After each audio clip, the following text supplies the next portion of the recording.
You know, when we usually talk about the story of Zionism, it's almost always framed as a story of conflict with the outside world. But what if I told you that maybe the biggest, most profound debate wasn't with its enemies at all, but inside the Jewish world itself? Today, we're going to dig into this really fundamental disagreement about the very idea of a homeland, a true clash of ideas over what it actually means for a people to have a center.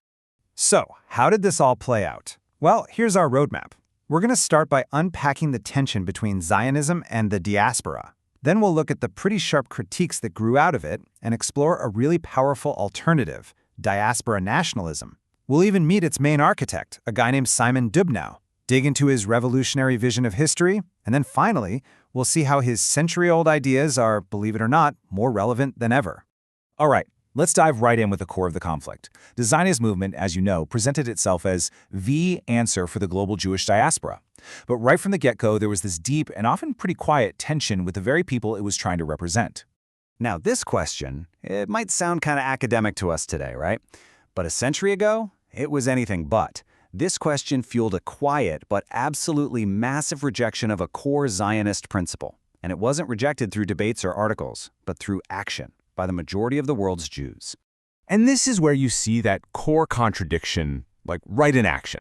While the Zionist movement was declaring Israel the one true home, the vast majority of Jews who were on the move literally voted with their feet. When the doors to both Palestine and the West were open, they overwhelmingly chose to build their lives somewhere else. And that somewhere else was primarily the United States. Okay, so this huge wave of migration away from Palestine wasn't just some quiet act of evasion. Pretty soon, it evolved into some very vocal criticism. As the State of Israel was founded and started to grow, Jews living around the world began to ask some really tough questions about whether it was actually living up to its own ideals. So you have these diaspora communities looking from the outside in, and the reality they saw often clashed with the Zionist dream. They were pointing to a struggling economy, a society that seemed to be ditching the ideal of a productive nation of farmers and laborers, and a growing secularism that felt really disconnected from thousands of years of Jewish tradition. And the worries didn't stop with culture and economics. For the majority of Jews in the diaspora who weren't Orthodox, Israel's state-sanctioned religious policies felt alienating.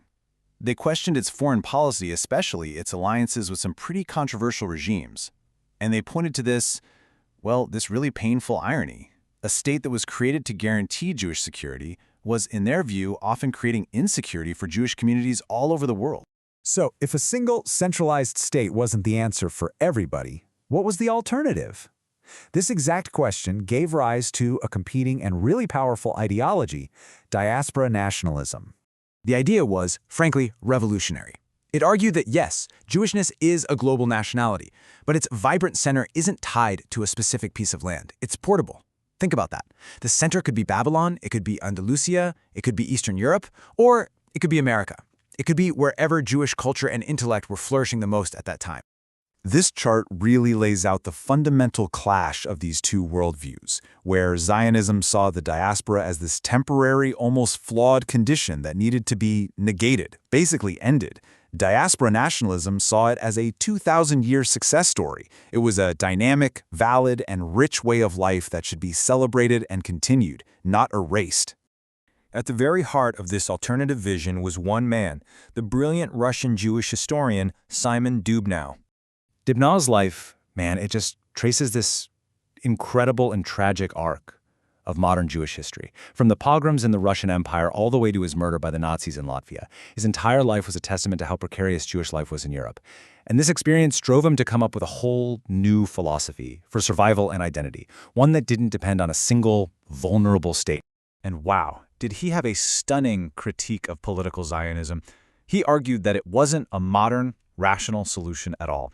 In fact, he saw it as a dangerous political hijacking of a mystical religious belief, basically taking the spiritual hope for a Messiah and twisting it into a secular, state-building project. So you might be asking, where did such a radical idea even come from? Well, to justify it, Dubnow built an entirely new theory of history, and it became the intellectual bedrock for diaspora nationalism. Dubnow proposed that all nations evolve. They start out as tribes, then they become land-based states, and then finally, they can reach the highest stage, a nation bound together by a shared spirit and culture, totally freed from the limits of territory. For him, the Jewish people had already achieved this third and most advanced stage.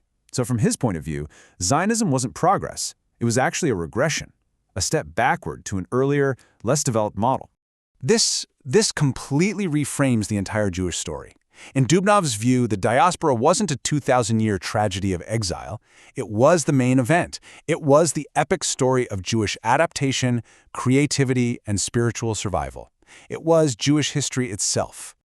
Okay, let's bring this all into the present day. How do these ideas, born from the chaos of the early 20th century, still hold such incredible relevance for us now? You know, in a lot of ways, the 20th century played out almost exactly as Dubnov might have guessed. The great wave of Jewish migration didn't flow primarily to Palestine. It flowed to America. And it created what is arguably the most vibrant, secure, and influential Jewish community in history. A perfect, real-world example of his moving center theory in action. And this intellectual fire, it didn't just fade away. Decades later, you had influential thinkers like Rabbi Jacob Neusner who were echoing Dubnov's core argument. He provocatively said that the American diaspora wasn't some historical waiting room, but was, in fact, a promised land in its own right. And so, that leaves us with this big question today, doesn't it? This century-old debate between a single, fixed center and a dynamic, multi-centered existence. It's not just history. It's a living, breathing tension that continues to shape Jewish identity, community, and global politics. It forces us to ask, for any people, what really is a homeland? Is it a plot of land, or is it an idea you carry with you?